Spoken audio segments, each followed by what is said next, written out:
Now, here we go with part two of Snow White and the Seven Dwarfs. When the dwarfs came home in the evening, they found Snow White lying breathless and motionless on the ground. They wrung their hands sorrowfully. Then, because she looked so beautiful, they decided to place her in a glass case. When they placed the case on the mountain above, and one of them always stayed by it and guarded it.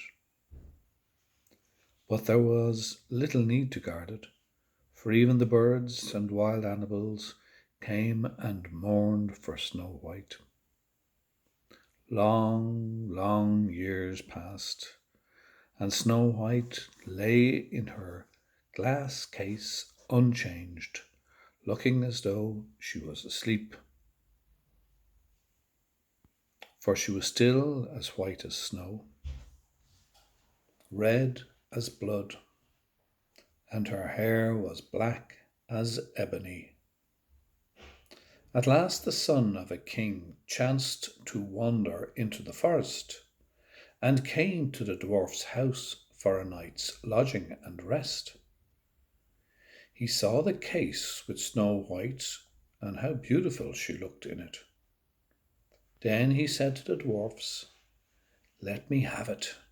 I will give you whatever you like for it." But the dwarfs answered, "We would not part with it for all the gold in the world." He said again, "Yet give it to me, for I cannot live without seeing Snow White, and though she is dead, I will prize and honour her as my beloved for evermore." The dwarfs took pity on him and gave him the glass case. The prince lifted it up, but as he did so, a tiny piece of poisoned apple fell from Snow White's lips. Immediately she opened her eyes and sat up, alive once more. "Where am I?" she asked. The prince answered joyfully, "With me," and told her what had happened, saying, "I love you more dearly than anything else in the world.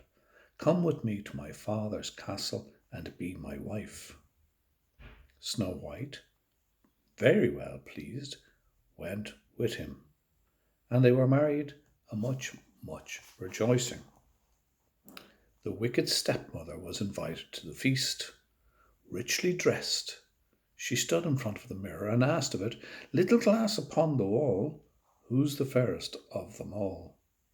The mirror answered, "Lady Queen, so grand and tall, here you are, the fairest among them all. But the young queen over the mountains old is fairer than you 1,000-fold." The evil-hearted woman could scarcely believe her ears, but curiosity would not allow her to rest. So she went to the wedding to see who that young queen could be, who was the most beautiful in all the world. When she came and found that it was Snow White alive again, she tore her hair and stamped away, never to be heard of again, while the handsome prince and Snow White lived happily ever after. Now, there we are. There's good old Snow White and her prince, who's now her husband, and a little dwarf along there as well. Hope you enjoyed that. Talk to you soon. Bye.